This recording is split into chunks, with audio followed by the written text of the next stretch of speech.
Hello et bienvenue dans Mode d'emploi, le podcast incontournable des marques engagées. Je suis Audrey, styliste, consultante et hackeuse au service des entrepreneurs mode et lifestyle. Depuis 2018, j'accompagne les créateurs et créatrices pour donner vie à leurs projets en partageant les conseils et les secrets bien gardés des grandes marques pour réussir. Dans ce podcast, nous allons pirater les techniques et méthodes de l'industrie pour les mettre entre les mains de marques indépendantes comme la vôtre. Alors que vous souhaitez créer votre marque en partant de zéro ou lui donner un coup de boost en vendant plus et mieux, vous êtes au bon endroit.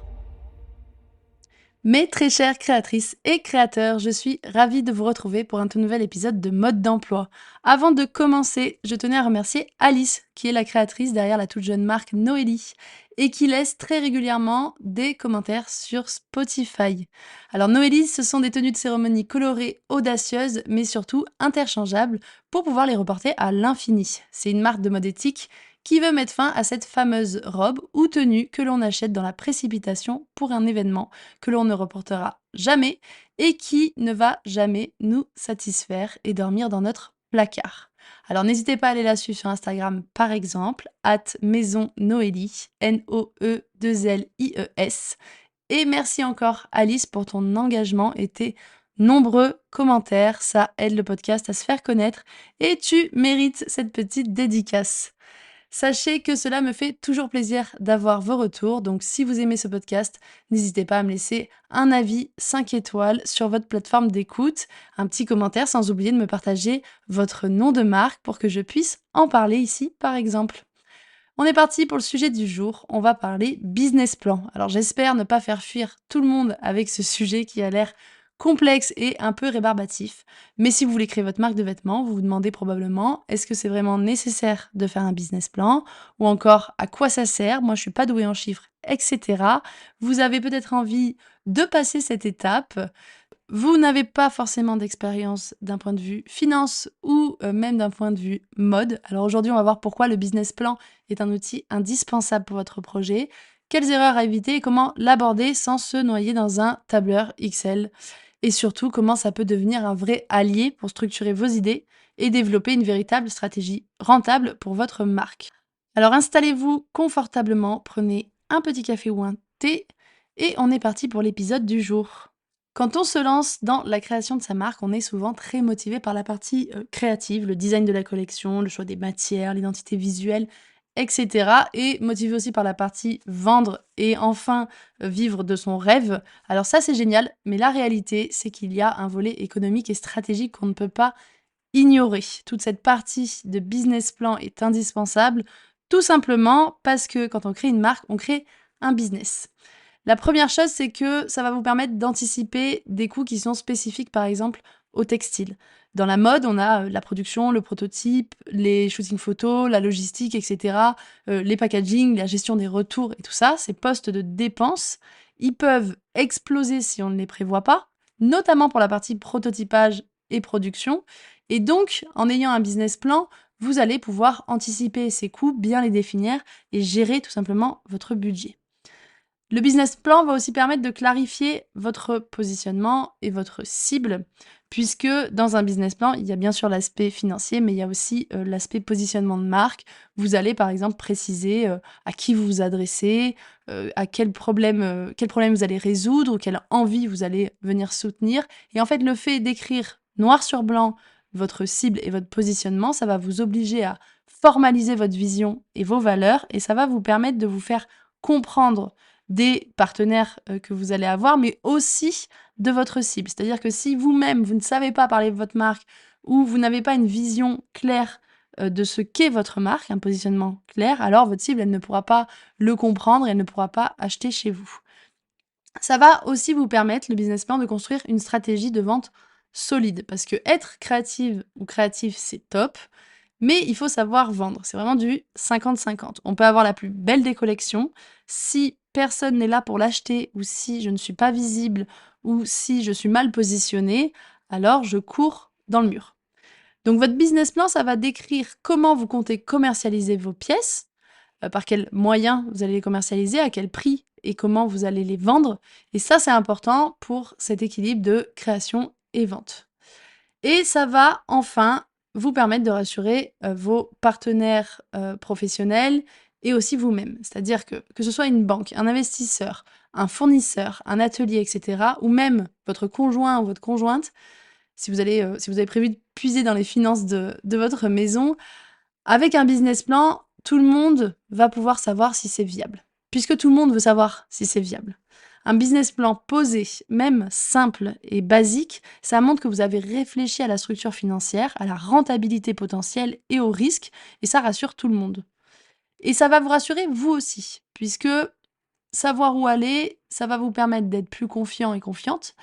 Ça va vous permettre d'avoir moins de stress et ça va vraiment être un guide pour vous. Parce que quand on va créer sa marque, il y a déjà beaucoup de stress à gérer sur plein d'autres points. Mais avoir cette vision avec ce business plan-là, ça va clairement vous permettre d'avancer concrètement, étape par étape, et de savoir exactement où vous voulez aller.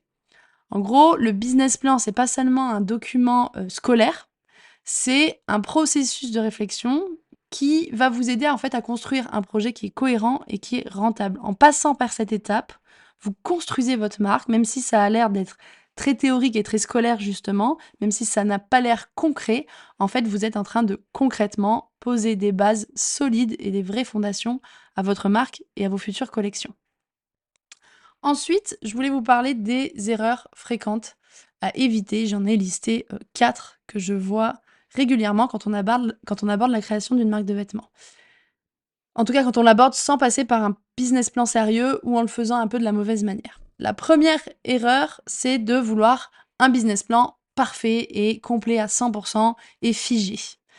Vous êtes nombreuses et nombreux à vous mettre des fois la pression pour rédiger un document qui est interminable, avec des prévisions à 5 ans, des analyses macroéconomiques ultra détaillées, etc. Et en gros résultat, vous passez plusieurs mois sur ce business plan-là et vous repoussez finalement le lancement de votre marque et la mise en action. Ça arrive parce que en fait, il y a une certaine peur, on a envie que tout soit parfait et on se dit qu'on va pas passer à l'action tant qu'on n'a pas quelque chose de parfait et surtout de conséquent sur le papier. Donc mon conseil, c'est de commencer quand même avec une version simplifiée. Quitte à la peaufiner ensuite et à l'élaborer un peu plus si vous devez par exemple présenter votre projet à un investisseur ou un organisme de financement, ça c'est OK, mais de démarrer avec une version simplifiée ou alors de le faire en étant accompagné étape par étape pour avancer et pas pour vous perdre dans ce premier outil qui est le business plan. Si vous vous perdez déjà au stade du business plan, alors à la partie développement, création, production, etc., ça risque d'être compliqué. Si vous vous faites accompagner étape par étape, ça va vous permettre d'avancer, de décortiquer le business plan, d'en avoir un qui n'est pas forcément parfait, qui n'est pas forcément complet, mais surtout qui n'est pas figé, parce que ça, c'est pas primordial. Un business plan, il va se modifier, il va bouger. Le marché va aussi influencer la réalité de mon business plan. Mais en me faisant accompagner, ça va me permettre de vraiment ne rien oublier. C'est ce qui est dans le programme Créer sa marque que je propose aux créatrices et créateurs débutants avec un outil de business plan, que ça soit l'outil théorique sur la partie positionnement de marque et l'outil financier avec un tableur qui permet de facilement remplir un business plan en entrant seulement quelques données et ensuite tout se calcule automatiquement. Ça, c'est dans le programme Créer sa marque et étape par étape, dans la toute première étape de cette formation, vous allez pouvoir construire un business plan carré, sans difficulté, sans avoir l'air de sortir ça au forceps. Là, ça va être très simple, on va à l'essentiel et vous avez une version simplifiée mais professionnelle. La deuxième erreur que je vois souvent, c'est de négliger la partie financière justement du business plan ou se dire je verrai plus tard, je vais affiner ensuite, etc. En fait, souvent on se fait une idée de l'aspect financier, mais si on n'est pas déjà passé par là, si on n'a pas déjà créé une collection ou si on n'est pas accompagné, on va très probablement oublier ou négliger certains points. Dans le textile, par exemple, il y a les prototypes, les échantillons qui peuvent rapidement être assez chers, surtout s'il y en a plusieurs. Il faut prendre en compte les minimums de quantité de certains fournisseurs ou les minimums de quantité qu'on veut s'imposer à nous. Il y a les coûts de shooting, de retouche photo, de logistique, etc. Il y a toute la partie sur le taux d'écoulement, combien de pièces je dois vendre, combien de pièces je dois produire, comment je répartis mon budget pour être rentable, etc. Tout ça, c'est spécifique au textile et si je l'ignore, je prends le risque de me retrouver à court de trésorerie en gros pour la suite. Ou alors carrément de ne jamais être rentable, même en faisant des ventes. Donc ça, c'est important de le prendre en compte, c'est important dans la partie financière de mon business plan, d'être cohérente avec la réalité de l'industrie textile et la réalité du temps qu'il va falloir aussi pour faire connaître ma marque, pouvoir me constituer une trésorerie dès le début et pouvoir faire vivre ma marque le plus longtemps possible, le temps en tout cas qu'elle décolle et qu'enfin je n'ai plus besoin de ce matelas de sécurité, même si j'en aurais toujours besoin. Mais négliger la partie financière et se dire: «Je vais voir plus tard, je vais, commencer par créer et puis on verra ensuite», c'est une erreur. La troisième erreur que je relève souvent, c'est qu'on oublie, les délais de la mode. C'est-à-dire que dans la mode, on travaille souvent avec beaucoup d'avance. On va payer, par exemple, la production avant de la vendre, mais surtout on va payer des prototypes, une styliste, une modéliste et cetera, avant de vendre quoi que ce soit. Et donc, souvent, quand on lance notre première collection, en fait, on est déjà en train de boucler, la création de la prochaine collection. Et en gros, on avance de l'argent sans avoir, encore d'entrée d'argent, surtout donc au début. Et ne pas intégrer ces prévisions-là, à notre business plan financier ou ne pas faire de business plan, ça va faire qu'on va pas prévoir les avances de trésorerie et on va se retrouver une fois de plus à court de, fonds de roulement pour les prochaines collections. Et ça, c'est vraiment l'erreur basique qui fait que, on a des marques qui sortent une, 2, voire 3 collections et qui sont obligées d'arrêter alors qu'elles sont en train de décoller, qu'elles sont en train de faire des ventes à ce moment-là. Elles sont obligées d'arrêter parce qu'en fait, elles peuvent plus rien faire ensuite, elles peuvent plus payer leur site internet, elles peuvent plus, sortir de nouvelles collections et cetera puisque elles sont arrivées à court de trésorerie alors qu'elles sont arrivées au moment où la marque commençait enfin à devenir rentable et à se faire connaître. Erreur numéro 4, ça va être de ne pas réfléchir à son canal de vente. C'est une erreur que je vois tout le temps. Est-ce que vous allez vendre en ligne? Est-ce que vous allez vendre en boutique, en B2B, en B2C, et cetera? Est-ce que vous avez réfléchi aux marges du revendeur, à votre marge à vous? Puisque le business model dans ce cas-là n'est pas le même, que je vende en B2B, en B2C ou que je fasse un mix des 2. Les marges vont différer, le business model ne va pas être le même et donc je dois le prendre en compte dans mon business plan. Donc un business plan bien fait, il doit indiquer comment je compte rentabiliser chacune de mes collections en tenant compte de mes canaux de distribution. Ça, c'est aussi ce qui est possible dans l'outil que je mets à disposition dans le programme Créer sa marque.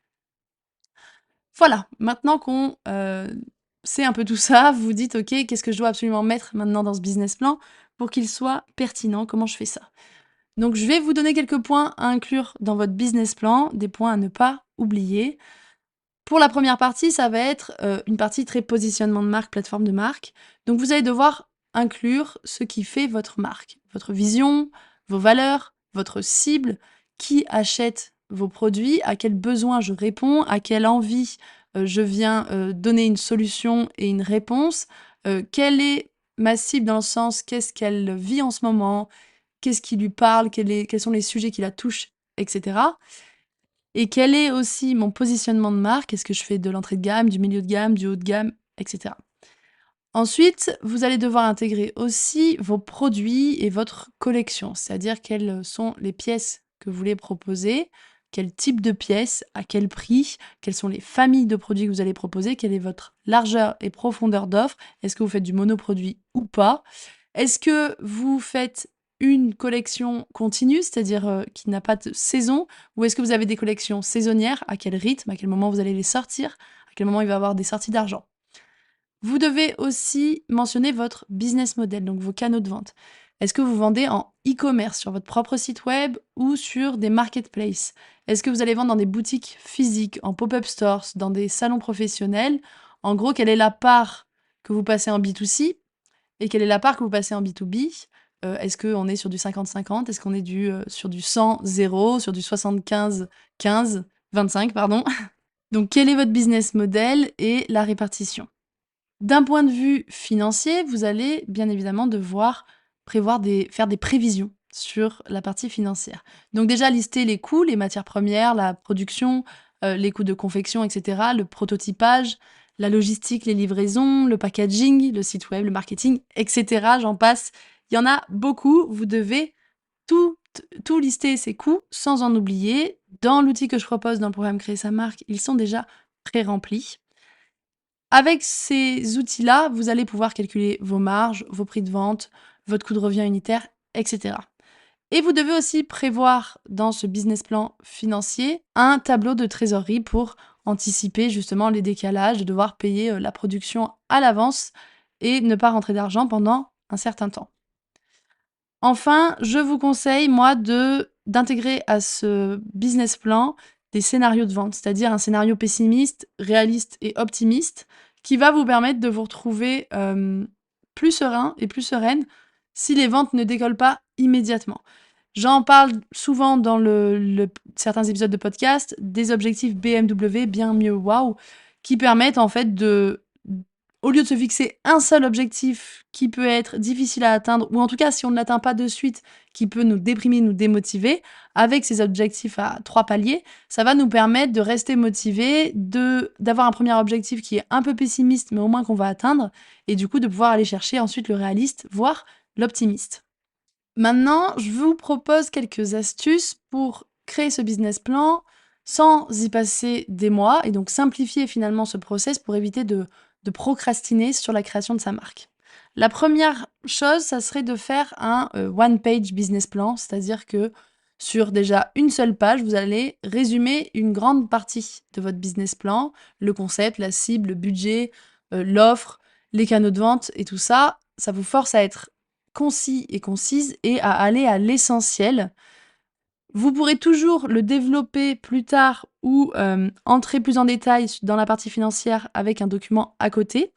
Mais au moins là, vous avez un pitch clair en une fois qui vous permet d'avancer sur la création concrète de votre marque. Ça, c'est ce qu'on fait dans le programme Créer sa marque, puisque toute la première étape, et donc étape par étape, on va créer ce one-page business plan. À la fin, il n'y a plus qu'à extraire l'outil que je mets à disposition, l'outil Notion, et on a un pitch carré de sa marque. On sait ce qu'on fait, à qui on vend, notre concept, les points différenciants, etc.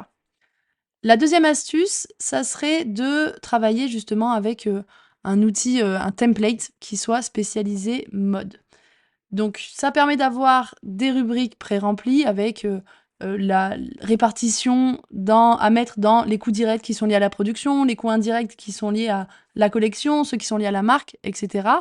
Et ensuite de l'adapter tout simplement à votre situation. C'est le cas de tous les outils que je propose dans le programme Créer sa marque qui sont déjà pré-remplis et surtout faits pour des marques de vêtements ou d'accessoires, des marques textiles, et qui permettent d'avancer avec un produit carré, un outil carré, pardon, puisque vous verrez que même en se faisant accompagner, souvent les comptables, experts comptables qu'on a, ont pas cette spécialisation mode et donc ça ne permet pas d'entrer vraiment dans le détail et de ne pas oublier les spécificités du textile.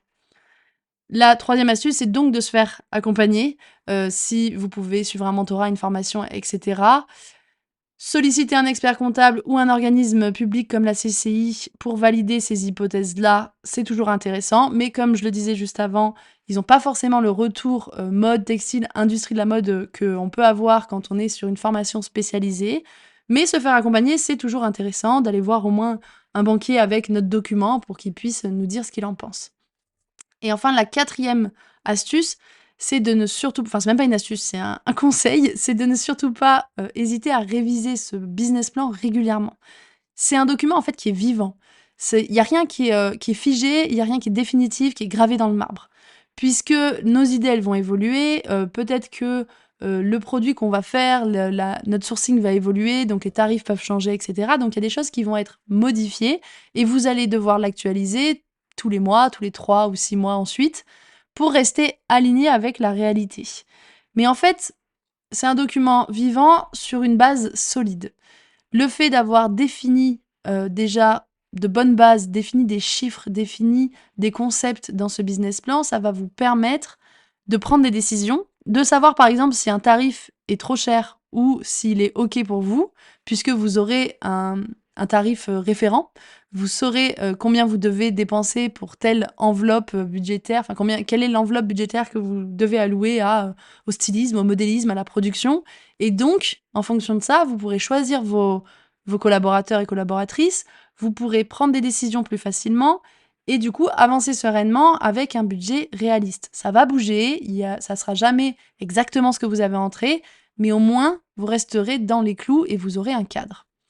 Donc vous l'aurez compris, le business plan, c'est un outil qui est vraiment utile pour un projet de création de marque de vêtements.